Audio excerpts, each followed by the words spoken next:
Welcome to the Real News Network. I'm Jessel Noor in Baltimore. The topic of immigration reform continues to be heatedly debated across the country. But what does a just and progressive immigration reform policy look like? Now joining us to discuss this is David Bacon. He's an award-winning photojournalist, author, immigrant rights activist who has spent over 20 years as a labor organizer. His most recent book, The Right to Stay at Home, How U.S. Policy Drives Mexican Immigration. Thanks for joining us, David, and let's get right into it. Immigration reform is being debated across the country. It's been debated for years and years now, but many rights advocates that we speak to don't like the policies that the Democrats and Republicans are supporting. You talk to a lot of undocumented workers, undocumented activists, immigrant rights advocates across the country. What does a just and progressive immigration reform policy look like? Well, first, it looks at the reasons why people are coming here to begin with. One of the main reasons is the trade agreements that the United States has negotiated with Mexico, countries in Central and Latin America, because these trade agreements increase the poverty of people in communities that are then forced to leave home and begin looking for work elsewhere, what they call the displacement of communities. When the North American Free Trade Agreement allowed big U.S. grain companies, for instance, to dump cheap corn on the Mexican market. Hundreds of thousands of Mexican farmers essentially were not able to sell their crops for the cost of growing it, had to leave home in order to survive, wound up migrating to the north of Mexico, crossing the border and coming here to the United States. So part of a just immigration policy would be to take a look at our trade policy and the economic policies that we're imposing on countries like Mexico and change them so that we are not increasing poverty and giving people no alternative if they want to survive. So communities in Mexico are looking for what they're calling the right to stay home, which essentially means a future, an economic future in Mexico, in the countries that people are coming from. So changing trade policy should be part of any immigration bill that is really trying to take a rational look at migration here. But other parts of a just immigration policy that people are talking about are things that would decriminalize migrations, to stop looking at immigrants as being criminals or potential criminals, which means, for instance, getting rid of the law that makes it illegal for somebody to work if they don't have papers, so that people would have rights at work, they would be able to advocate for themselves, raise their wages. This would be something that would help other workers around them too, not just immigrants. Another part of decriminalizing migration would be to end the policy of mass deportations and mass detentions. We now have immigration prisons in which over 350,000 people every year spend some time in an immigration prison.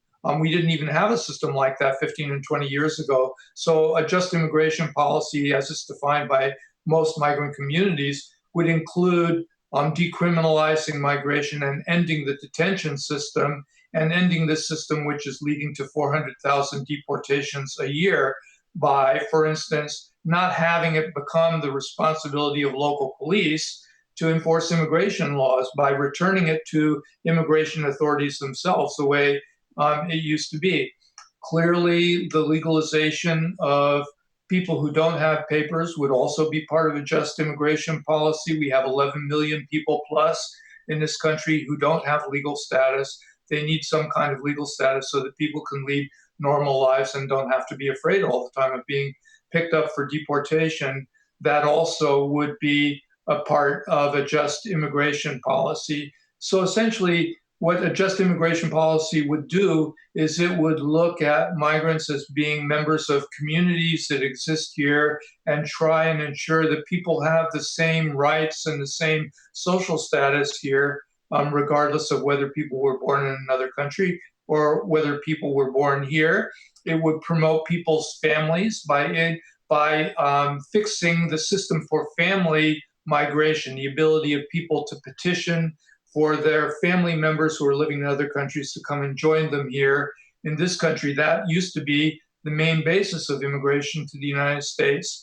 Now we're seeing proposals in Congress that would look at migration as being a system for supplying cheap labor to employers. So most people who are advocating a just immigration policy would say, we don't need a cheap labor system for employers. What we need is the ability of people to reunite their families. So our immigration policy should be reoriented to make it possible for people to come here because of their family relationships here, and less so because they're recruited by an employer who simply wants to pay low wages. So all of those things would be elements of a just immigration policy, at least as that policy is defined by immigrant rights groups, by immigrant communities, by many unions, essentially by grassroots organizations, especially ones outside of Washington, D.C. How do you balance that with the need of a country or the right of a country to control who comes into their borders? Well, countries do have a right to control who comes into their borders. But if we are really concerned about that, first of all, we need to take a look at what the United States is doing that essentially puts pressure on people to come here to begin with. In other words, changing immigration policy, that should be part of it.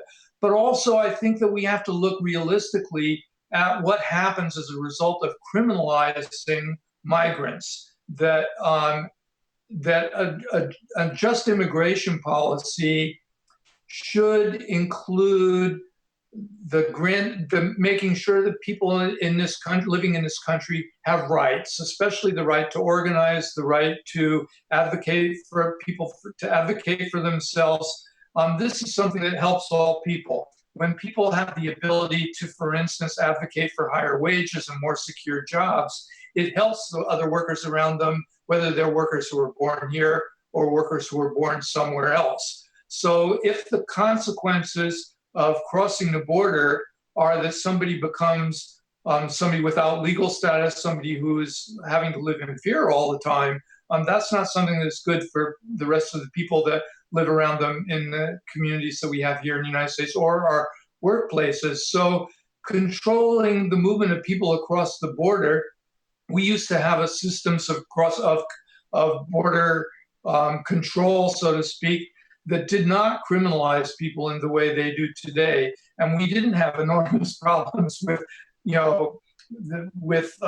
crime or with many of the other negative consequences that are ascribed to immigrants. In fact, if you go back to the time when people were coming over from Europe in vast waves of people in the late 1800s or the early 1900s, where millions of people were coming from Europe, we didn't even have a visa system at all. There was no such thing as illegal migration because people didn't have to have visas to come to the United States. They simply bought tickets, got on the boat, and came here. And nobody, I think, said at that time, at least the people who, the grandparents and the great-grandparents of people who are alive now, didn't believe that that was a source of negative consequences. In fact, communities in the United States here owe their origin to the migration of people at that time. So there are many different ways in which we can look at how we deal with the people who want to come to the United States to live here, and decide whether, for instance, it's more in our interest to encourage people to come here because of their relationships to people who are already here, in other words, family relationships, or whether we want to simply look at people as being a source of cheap labor for corporations. That's certainly in the interest of corporations, but it's not in the interest of either those workers themselves or of immigrant communities who are here or who might be forced into competition with them. David Bacon, thank you so much for joining us. My pleasure. Thank you for joining us on the Real News Network.